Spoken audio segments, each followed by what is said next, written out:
Hello there everybody, Sam's Trains here and welcome back to the railway.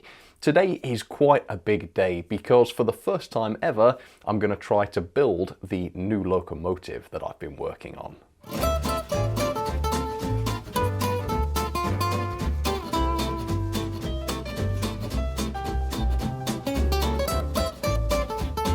During my last video on this project, I took you through the design process for the new Great Eastern 552 loco that I'm trying to build from nothing but a drawing and 2 photographs. The design process was obviously an awful lot of hard work, but for me it's also a really enjoyable process, something I really love to do. So if you haven't seen that video, I can highly recommend checking it out. There it is up there. But today is a little bit different. Today I'm going to be finding out whether all of that hard work paid off, because for the first ever time I'm going to be putting all of these parts together to try and form one complete locomotive. So yesterday I spent some time printing off all of the different parts. I'm not too sure how many parts there are for this model, but as you can imagine there is an awful lot of them. But I used all 3 of my machines, so it didn't take too long. And as you can see, I have this very daunting pile of locomotive bits and bobs all over the place, and today's job is going to be to put those together. Now, to be clear, today the aim is not to put together a highly refined, finessed locomotive. The purpose of this build is sort of threefold. First of all, I need to find out whether all of the parts fit together. If they don't, I need to make changes now before I start painting the thing and putting a lot of time into the decoration and the lining, because if I found they didn't work then, I'd have to go back to the drawing board and it would waste a lot of time. Second of all, this kit has never been put together before. Nobody has done this. I will be the very first because it's sort of scratch designed.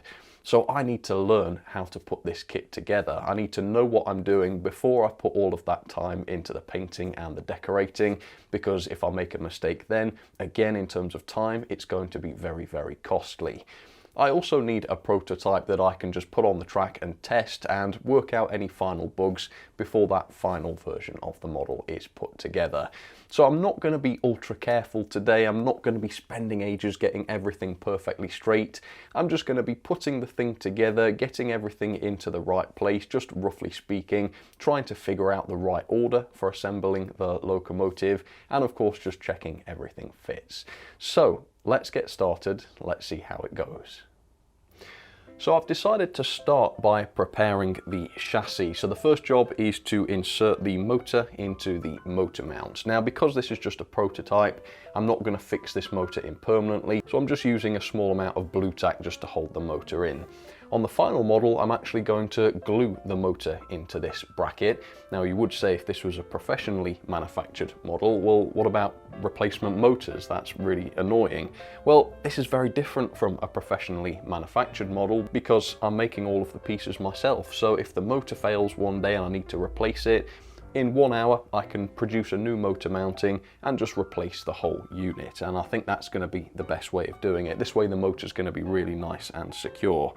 As you can see, I've now screwed the motor chassis onto the main chassis so that we have almost a complete chassis. I'm adding some detail to this chassis for the first time. Those are the brake pads, and I'm literally just gluing those into the locating holes I provided in the chassis.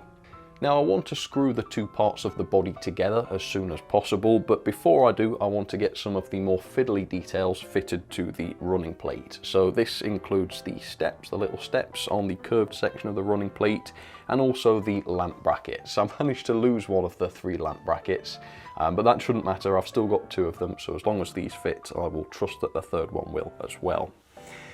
Now that those parts are drying, I'm turning my attention to some of the cab detailing. So I'm gluing a short length of wire to the reverser wheel, I guess it's the reverser wheel, and I'll leave that to dry for just a second while I glue the regulator rod to the rest of the cab detail. And now that that little wheel has had some time to dry, I'm going to glue that to the rest of the cab detailing piece. And I'll fit this onto the Loco once the rest of the detail is on it, because this cab piece will actually cover up quite a lot of the locating holes. Right, turning my attention to the main body then, I am now gluing the window frames in.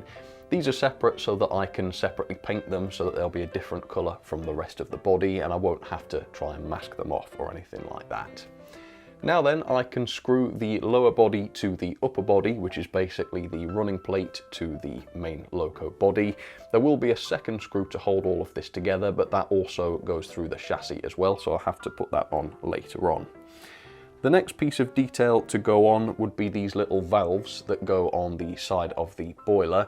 These parts are made up of actually two pieces. We've got the main valve itself and then the pipe, which is a separate piece, and I'll just melt those together with the soldering iron. The joint is behind the valve, so you can't see it, and that all fits together quite nicely, as you can see. The next piece is the reverser rod, which glues to the running plate and the body, which explains why the two have to be screwed together before this detail can go on, and the same is true of many of them actually. There's also these lower handrails which go along the running plate. These fix to the body in two places and the running plate in one place, so again quite a complicated thing, and there's one of those on both sides. I now have this whistle which is connected to some pipe work, and this is going to go over the top of some of the other detailing.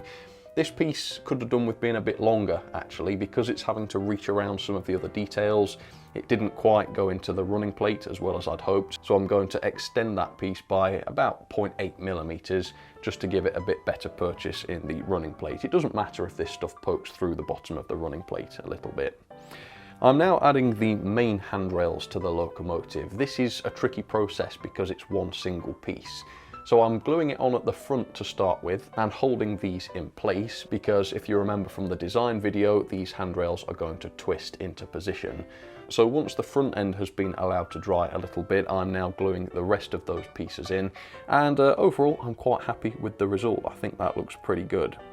I'm now gluing one of my favourite pieces of the Loco into position. This would be the safety valve assembly.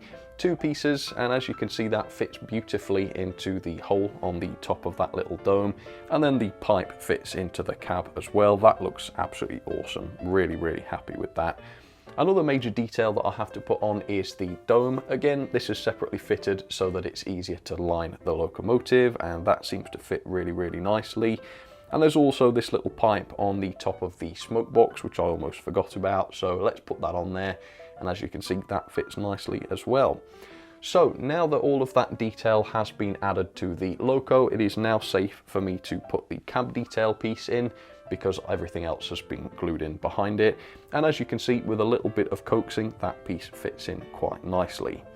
Now then, time to prepare the front of the smoke box. I am adding the smoke box dart to the smoke box itself. I'm popping a couple of weights into the boiler. I will have a little bit more weight than this on the final version, but this should do just for a test. And then I can of course glue the front of the smoke box door onto the end of the smoke box, and that finishes off that area really quite nicely.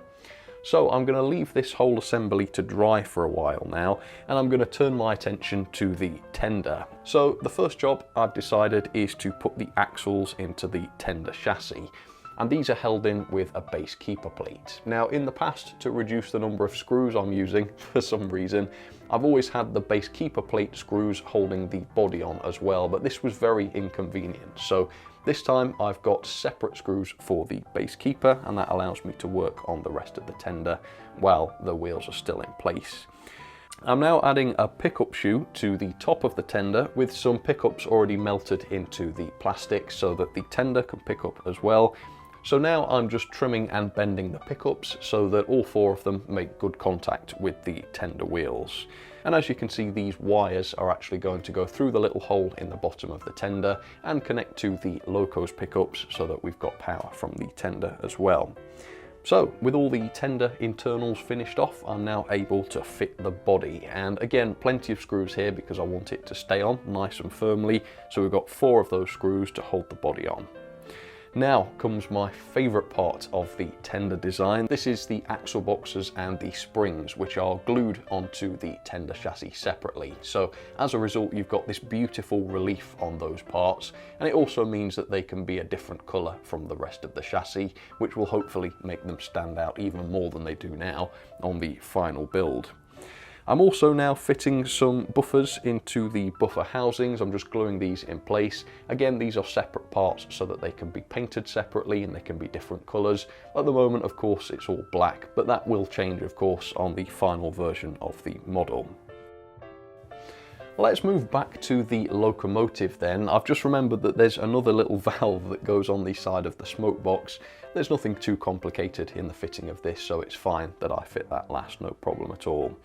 Right, quite a big step now then. I've got to fit the chassis into the Loco body.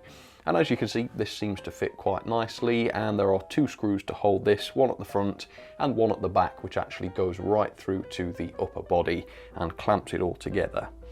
Now that the body is screwed on, I'm able to put the wheel set into place. So there it goes, very nice. And the base keeper plate can go on top of that. That is secured with 4 screws. I've got 1 extra screw from when I did the prototype, just to make sure that that gear is held nice and steady and it meshes with the rest of the gears nicely.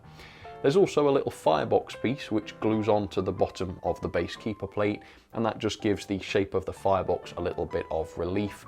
And adding it separately at the end like this means that I can put the pickups on without any problems, and this kind of covers them up even a little bit as well. I'm now adding some guard irons to the front buffer beam, and as you can see, I've added some buffers onto here as well. Really happy with the way this buffer beam looks. I think with a little bit of paint, this could be quite an impressive area. I'm also going to add a chain link coupling here too, which should look good. Right, now I'm able to test the coupling of the Loco and tender. The Loco and tender are just snapped together. You've got a really subtle coupling here which doesn't poke out the bottom, and as you can see, that works quite nicely. So now I'm able to start finishing off this locomotive.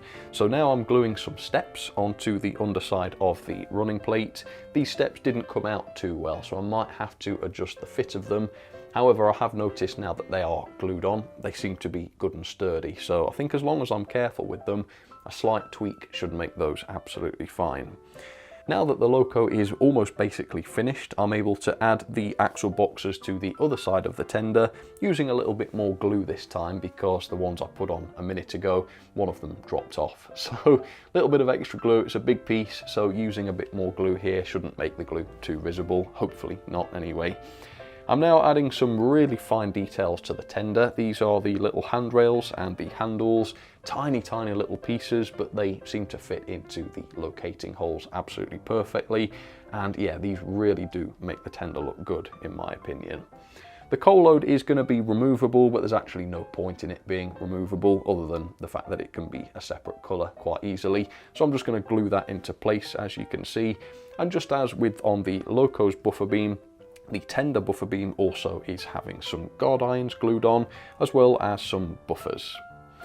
Right, big moment then. I am connecting the Loco and tender together, and here you can have the prototype in its final form. I've added the final piece to the Loco, which is the cab roof, and I'm now just putting in a rear NEM coupling so that we can couple this up to some coaches. And that should be the Loco done. So that has taken a few hours, but finally I have a complete prototype, and here it is. As promised, it's quite roughly put together. I've used extra glue on several of the parts, so it's good and sturdy. I can really throw this around and get to grips with it. Everything has actually fitted perfectly. There's nothing I really need to change, except, as you can see, for the handrail on the side of the tender. And if I turn this Loco around, you can see what I was originally planning to do with this. I actually printed off some handrail holders and then used those to hold a separate handrail, but I think that looks a little bit too chunky. It's not looking great, so I'm going to change the design of this for the final version of the model, and I think I will just be a bit simpler. I will just glue a handrail to the side of the tender because that will look a little bit finer. But apart from that, everything has gone together as I hoped it would. But does this prototype work?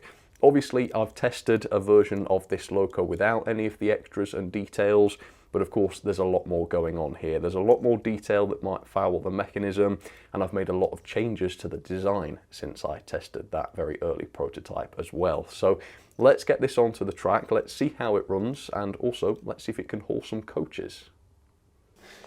So there she is, the very first complete 552 prototype down onto the track. And obviously these prototypes always look a little bit vile at this stage because there's no finesse to them. And obviously this one has just been printed in random colours at the moment, so it doesn't look particularly good. This brown running plate is really giving me the ick. Can't wait until that's gone and I've done a properly painted version of it. But that's not for today. Today I need to know whether this thing works. So let's find out. Let's set it to forwards and let's see, is it going to run? Oh, there we go. Yep, it is going. Alright, yeah, well that seems more reliable already, doesn't it, than that first one I did, which was sort of constantly stopping. Yeah, so the tender pickups have obviously made a huge difference to this. Let's see if it can crawl. I'm not really sure how good a crawler this is going to be because the last prototype I did was a bit naff, but let's ease it up. Oh, that's fine. Look at that. That's perfectly good. Ooh, I'm pleased with that. Is that in the middle? Yeah, sort of. Let's go backwards. Is it going to be a good backwards crawler? Oh, yeah. So the control at the low speed is perfectly good.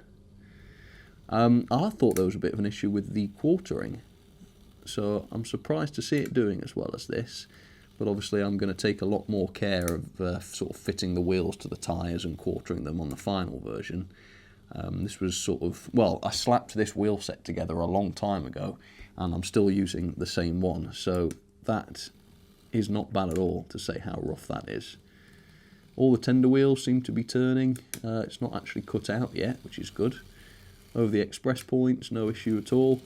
Yeah, that's really cool. So, I've set up some Hatton's Genesis coaches. This is not a heavy locomotive. It's only at about 70 grams at the moment, or 100 with the Loco and the tender. It's going to be a bit heavier than that on the final revision because I'm going to put some more weight in the boiler, but it's never going to be a super heavy Loco, so I'm never expecting this to haul a lot. But I think if it can haul these 4 Genesis coaches, then that will be a good start. So, let's back up and let's see how it gets on. Right, let's attempt that coupling then. Right, well that actually sounds like it's coupled. I've got a coupling hook not quite gone in there. How's the height looking? See, I would say the Loco coupling could do with being fractionally lower down there. It's fine, it's working, but I think it could be better. You never quite know. You know, when you build in a little bit of slop into the wheels here so that they have a bit of movement, you never quite know where the coupling is going to end up. So that's fine. This is literally the first of these tenders I've made, so a little adjustment to the coupling height there should not be a problem. But anyway, let's find out, can the Loco haul these coaches? Here we go. Let's try and do a steady start. Here we go. There we go. Let's go about 35 speed. Let's see. Well, there she goes. Looking pretty good actually. Nice and smooth, decent bit of speed to her. So I would say I've probably just about cracked the mechanism. I might be able to squeeze slightly better performance out of it once the wheels are put together with a bit more care, but besides that there's no major complaints with this. I reckon with some running in, bit of lubrication perhaps, this will be a perfectly good runner, easily as good as some of the other Locos I've done. And that's good because the prototype was definitely quite ropey, wasn't it, without the extra pickups. But yeah, bit of support from the tender, that certainly seems to have fixed the job. So I'm really happy with this. This has come together nicely. It does seem to be working. No major problems with the detailing, and with just a couple of tweaks, this should be up to the standard I want it to be. So with that has to be the end of this video.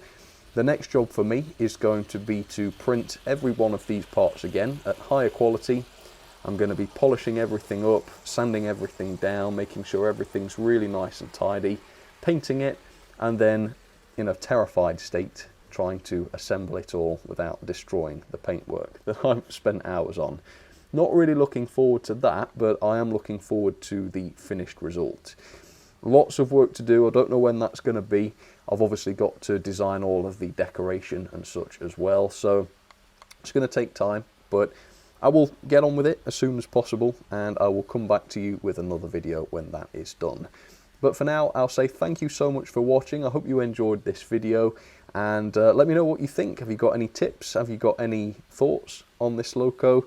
Do let me know down in the comments. But for now, thank you again for watching, and I will see you very, very soon for another video. All right, cheers folks, take care.